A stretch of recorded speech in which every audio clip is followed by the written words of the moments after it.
It's very interesting to me that so many people condemned the DC films because of how dark they were. Yes, I agree that isn't really what the characters are supposed to be like, but you need to remember DC is a multiverse and all versions can exist, and that the characters are actually a lot like they are in the Injustice universe. But those same people continue to praise Marvel after each and every movie. And again, I agree, Marvel makes excellent movies, and they really understand what it is the audiences want to see.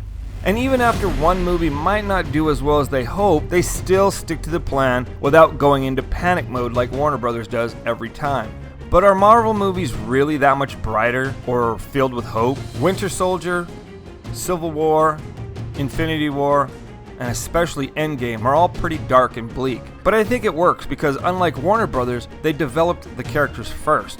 Then and only then did they put them through the ringer. WB tried to throw them all in Batman vs. Superman Dawn of Justice and expected people to care about the characters. It doesn't always work that way, which is why Wonder Woman, Aquaman, and Shazam work out so well. They're actually making us care first. A few more solo films and they can do a team movie and audiences will care and flock to the theaters. But that does not mean that in the long run, if WB had stayed the course and never went into panic mode, that audiences would not have learned to care about the characters the way Zack Snyder envisioned. He had a 5-film arc in mind that closely interconnected all of them. By the 5th film, audiences would have finally seen where it all went and they would have loved it. They would have revisited each previous film wanting to see all the clues again and would have seen how connected these films truly are, just in a long-form narrative. Of course, Warner Brothers completely ruined it all with their mandates and hack edits, but it pains me to see how closely Avengers Endgame mirrors Zack Snyder's original vision for the Justice League. Let me be clear, I am not saying Marvel ripped him off. I'm simply saying the story is so similar that if Warner Brothers just trusted Snyder and let him do it his way, DC films would have beaten Marvel to the punch with a long and very epic storyline.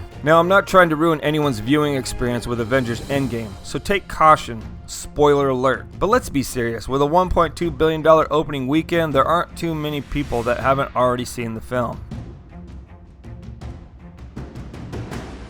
Now in the Marvel films, during Infinity War, the evil Thanos fulfilled his objective of essentially conquering the universe when he collected the Infinity Stones and snapped his finger. Now in Zack Snyder's 5-film arc, Darkseid was supposed to conquer Earth by breaking Superman and brainwashing him. He broke Superman by killing Lois Lane. Then in a mentally weakened state, Darkseid was able to brainwash him and turn him into one of his soldiers.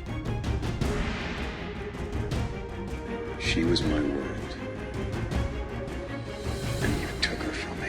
Together they conquer the planet and even kill members of the Justice League, namely Wonder Woman and Aquaman. In Avengers Endgame, the remaining living Avengers come up with a plan to use Ant-Man's quantum realm to go back in time and collect the Infinity Stones to fix everything in the present. Now, Snyder planned that the Flash, Cyborg, and Batman were to barely make it out alive from a battle with Darkseid and Superman. At this point, Cyborg is trashed, but operable. Together, they come up with the idea that Flash can use his cosmic treadmill to go back in time and save Lois Lane, and at the same time warn Batman as to what's coming, hence the dream sequence in Batman vs. Superman. That sequence is the Flash going through time and warning Batman that all his fears about Superman potentially becoming evil are valid, and that Lois Lane is the key. She's the key! I knew so! You're right about him! You've always been right about him! Fear him! If she dies, then Superman goes evil. And since Superman is evil in the future, that's exactly why Batman is collecting the kryptonite from LexCorp when Superman's soldiers capture him.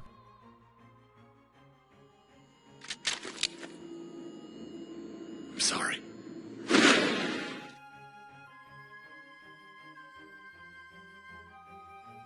In Avengers Endgame, all the superheroes, Asgardians, and Warriors of Wakanda fight off Thanos' massive invading army. Back to me.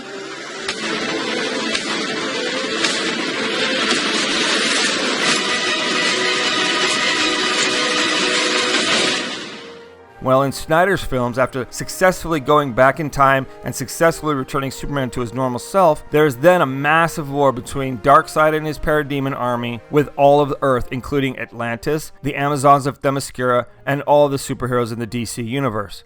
They already foreshadowed that war with the previous war that took place in the past in the Justice League film.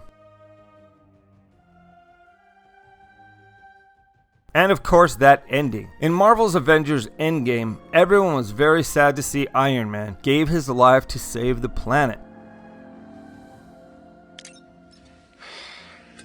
This thing on?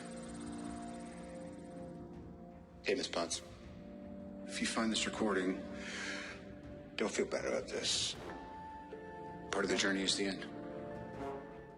Well, Snyder planned all along that Batman was going to die, giving his life to save the world as well. To top off that small similarity, it's important to note that with all the gadgets and genius mind, Iron Man is essentially Marvel's Batman. It was also revealed that the directors of Avengers Endgame, the Russo brothers, paid homage to Zack Snyder's Batman v Superman with a few scenes.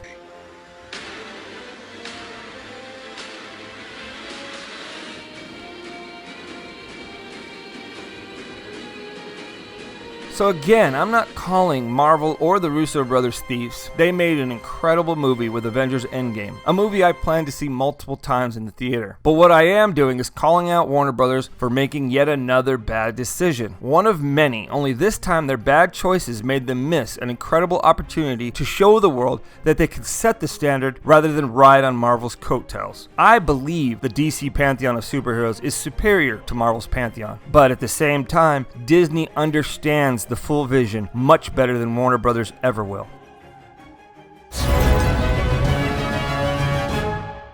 If you like this video, be sure to give it a thumbs up and don't forget to subscribe for future content.